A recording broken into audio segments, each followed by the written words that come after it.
Welcome to Deleted Saves. On this episode, BioShock on Xbox 360. What would happen, do you think, if you were to awaken suddenly, the only survivor of some horrid incident, only to discover yourself trapped in the ruins of an ultra-capitalist utopia? What would you do? And do you think you could survive? That is just a few of the questions posed by today's topic, 2007's BioShock. BioShock is the result of many inspirations. First and foremost, it is considered by many to be the spiritual successor to sci-fi space survival horror first-person shooter System Shock. It also draws inspiration from Resident Evil 4, and uses the concepts of biopunk, a steampunk-like subgenre of fiction, and retrofuturism, an art style close to Art Deco of the past but depicts the future as it may be expected. The covers of 1960s sci-fi novels are rife with this sort of style, full of massive, city-sized airplanes and people wearing formal dinner attire fit for the decade, while dining on their private moon base. Fun stuff. But at the same time, it draws on several magnetic personalities of American history, notably J.D. Rockefeller and Walt Disney. Men who were absolute shits, real human garbage, but drove capital I industry. In addition, it uses the philosophy of several 20th century thinkers, such as Aldous Huxley or George Orwell, but most strongly draws from the philosophy and fiction of Ayn Rand. Hold that thought. We'll get back to that. The game begins with the player swimming away from a plane crash in the Atlantic Ocean, swimming towards a lone lighthouse who knows how many miles from any shore. The player scrabbles up the steps like a waterlogged rat and into the maw of this lighthouse to reveal something curious. A massive golden statue of a man, flanked by the words, "No gods are masters." More curious, there's some sort of diving bell in a pool, waiting for the player. You play as... well, we're not quite sure. This is an FPS, and thus far we have not seen the character beyond 2 fists and the sleeves of a beige wool sweater. We know the character is named Jack, and it is assumed to be a young man. We also know the year is 1960, so not that far in the past for us here in 2022. Once inside the diving bell, it drags you below the sea, driven by radio signals, to a predetermined location and place of unbelievable marvels, Rapture, a city-state at the bottom of the ocean, separate from any nation and unaffected by the Cold War seething in the world above. But something is wrong. When Jack arrives at the diving bell's destination, he is attacked by crazed, bunny mask-wearing withered humans, insane beings mutated by the use of Adam, a mutagen farmed from sea creatures that allows people to develop psychokinetic powers, such as hurling fireballs or lightning or creating psychic shockwaves. But overused, it brings about insanity. And whoever lived down here is suffering the worst hangover in history, as the last reliable dates of what happened may be on New Year's Eve, 1959. As we progress further into the game, we meet more mutants, called splicers, and the guardians of this decaying Rapture, massive diving suits loaded with guns and giant drill hands called Big Daddies. It is rumored there may even be humans in those suits, trapped forever in their own personal hells. The Big Daddies are flanked by little sisters, literal children, little girls with sallow skins and stained dresses, with big yellow eyes and armed with giant syringes who suck Adam from the marrow of the many, many corpses littering Rapture. The story is told mostly through the environment, through audio logs that come in massive cassette form, and from 2 guides. A man named Atlas, who helps Jack survive through radio calls while begging Jack to help save his family, and one Andrew Ryan, industrialist, capitalist, and the mind behind the glory that was Rapture. Ryan's name is an anagram of Ayn Rand, and now might be a good time to circle back to that earlier point. Ayn Rand was a woman with an interesting idea. What if only the best of us were allowed to truly be superhuman? To be free of concerns like following the law, or having to be held up by the affairs of lesser people, usually non-whites or those considered of lower intelligence and creativity. Rand created her philosophy, called Objectivism, in which the core tenet was the, quote, concept of man as heroic being, with reason his only absolute and his own happiness as the moral purpose of his life, end quote. Although similar in sentiment, it is not to be confused with the central tenet of the Aleister Crowley, and boy, we haven't heard from him since the review of Nightmare Creatures, religion thelema, which is, quote, do what thou wilt shall be the whole of the law, end quote. Oddly enough, Crowley is more responsible here. This translates for objectivists into believing in a wholesale disregard for anyone other than themselves and those who share in this philosophy, or believe in their works and disregard anything that gets in their way of their achieving their goals. Ultimate selfishness for the benefit of all, supposedly.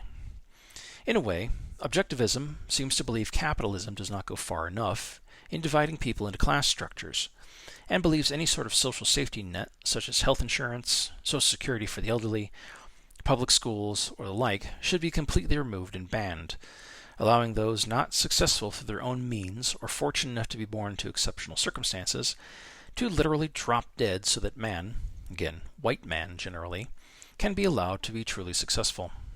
Objectivism becomes a form of economic eugenics in that fashion, which, funny enough, can lead to very real eugenics, another discredited philosophy, and the one practiced by Nazi Germany.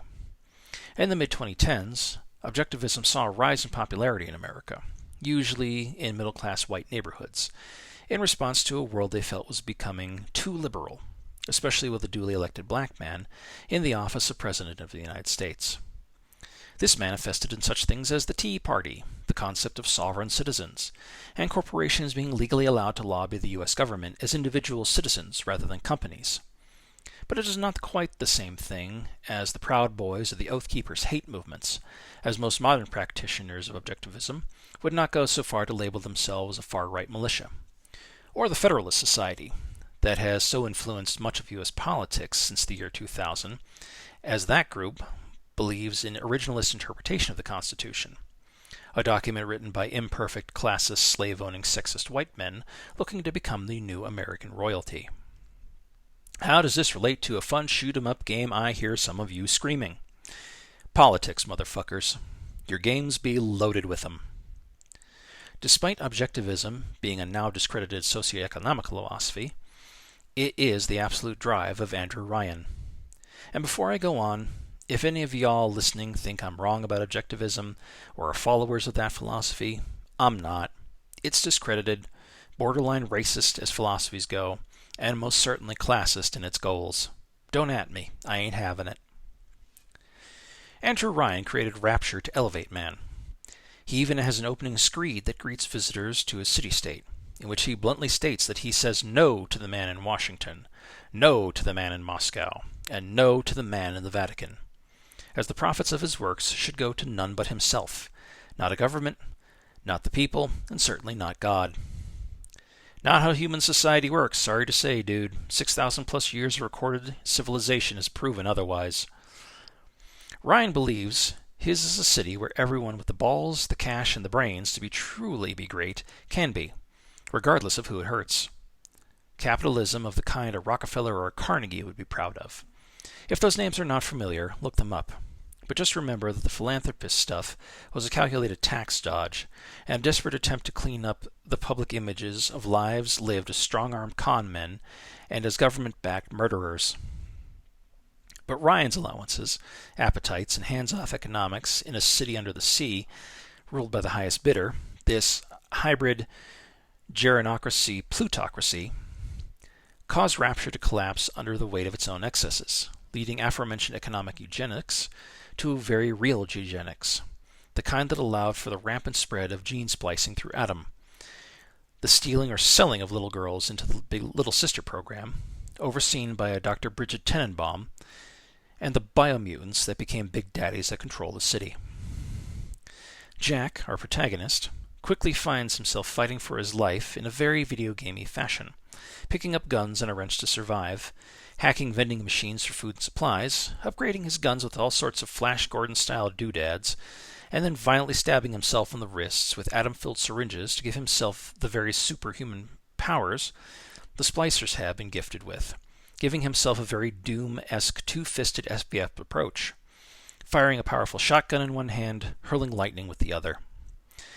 As he follows Atlas' direction, and the taunts of Ryan, all by radio, Jack cuts a swath of destruction over the last groups of the and survivors of Rapture. But along the way, he must make a choice. One of the biggest of the game. Another survivor, Dr. Tenenbaum, has asked Jack to actually save the Little Sisters, as she created them and regrets it all. Jack can save them by killing their psychically linked daddy and removing the atom from them to cleanse them, or he can suck them dry like a psychic vampire and outright kill them for even more atom. This binary will affect the end of the game. But spoilers ahead, because it's time to discuss the meat of the game. Jack, it turns out, is being lied to the whole game by Atlas. Atlas, real name Fontaine, has been dragging Jack all over Rapture to make him stronger and weaken the position of Ryan, who, it turns out, has been somewhat truthful. At least as much as a self-serving narcissist can be truthful. Jack has had a Cold War-style trigger phrase implanted in his head since he was an infant. Anyone saying the phrase, "would you kindly," causes Jack to trigger and do whatever the requester asks without question or thought. When Jack meets with Ryan, and it is inevitable the two should meet, Andrew Ryan makes a shocking confession. The protagonist, Jack, is his biological son, Jack Ryan. But here's the thing. Jack is a genetically engineered baby, growing and maturing far faster than a normal child. Ryan had invited the world's best post-World War II German scientists to Rapture to continue their work, and Jack is the result. Which is why he survived for so long. But as Fontaine, Ryan's rival, got a hold of the trigger phrase, the work they did to poor Jack turns out a little too well. While demanding Jack to think for himself, Ryan is beaten to death by Jack, who cannot shake the "would you kindly" training, in a glorious fountain of gore thanks to one of Ryan's own golf clubs. It is from this point that Jack breaks free and confronts Fontaine, who has turned himself into a sort of anti-Dr. Manhattan creature by overdosing on Adam. From there, which ending you get is based on whether Jack survived and saved the little sisters or not. It is not very satisfying an ending for all the excellent writing and highbrow thought put into this game. But it is still a video game after all, and needs to have those game mechanics serving moments. But there is another undercurrent to BioShock. Rapture exists for those who don't belong to the greater society. Main creator/writer Ken Levine said a lot of the people behind the inspiration for the game are culturally Jewish, as is he, but he does not practice the religion portion himself. He was quoted as saying that his inspiration was his own Jewishness, not feeling like there was a place anywhere for Jews. I can understand this, as historically the Jewish people have been slaughtered and forced to flee from every home that they had because of their beliefs and culture, as it has always run counter to the larger society's religions and cultures. I cannot imagine what this must feel like. But it is also a sadly human experience, as the tribalism that helped us survive when we were living in caves and being chased by saber-toothed tigers is not fit for actual societies where we all need to get along to survive, but we're hardwired to that tribalism. Thus, there will always be a dream of rapture, and very likely the disaster that awaits for those trying to make that dream a reality. Why do I add this specific point when the game is full of Cold War movie references, the philosophy of selfishness, and nods to the industrialists who built America? Because nothing in this life is cut and dry. No true heroes or villains, just people. Silly, repugnant, screwed-up people trying to make life a little less terrible from the cradle to the grave, but never being in sync with the world around them. And for them, like us, there will always be the need for a place like Rapture. As you can imagine, BioShock was one of the best-selling games of 2007, winning dozens of awards and receiving a mountain of praise, even outside the usual suspects of gaming journalism, garnering grudging respect and recognition in the New York Times and the Los Angeles Times for being a thinking, feeling man's game. But with praise comes criticism. As it was famously pointed out, that there is almost no loss of atom harvesting for killing the little sisters as opposed to saving them, making the binary save or kill moral choice pointless, and the sisters just a mechanic with no thought. Another critic of the game said it exhibited the idea of selfishness to help others, again, objectivism, while exhibiting selfishness to kill little sisters, citing the term ludonarrative dissonance. No, it's not the big Muppet from the movie Labyrinth, and I hope to whatever gods still favor me to never have to say that hipster critic bullshit on this show again. Again, for my part, this game was amazing. It was exactly what it said it was going to be. as I didn't play it until at least a year after the gaming discourse around it had moved on to whatever the hell they were interested in, like digital magpies. It is not a demanding FPS as something like Quake, which I've said before is perfect for me, meaning I was actually able to finish the game. The story was rich, even if I did know the ending by the time I played it. I'm not particularly bothered by spoilers, and there was a time that the internet was loaded with them before vocal groups began to loudly demand online no-spoiler zones. So if you had to be ready to be spoiled if you couldn't play the game right away. There were some great survival horror jump scares, but it was not a game loaded with dread, more a cinematic series of scares that could be countered by copious amounts of gunfire. The use of Art Deco artwork was simply inspired, and I hope more games will find an excuse to use it in their own settings as time goes on. And it is for the best that we know little about our character we play, so that we as players can insert ourselves into the shoes of Jack and be more involved in the plot. Not every mechanic in the game is great, or used well, but hell, considering how many Bethesda games I've played, I'm not exactly a games mechanic snob. BioShock is everything it is cracked up to be, even if I am opposed to the philosophy it is based on and the monsters of America it praises. It is a game all players should experience at least once. Now, would you kindly go try it out for yourselves? Thank you for listening.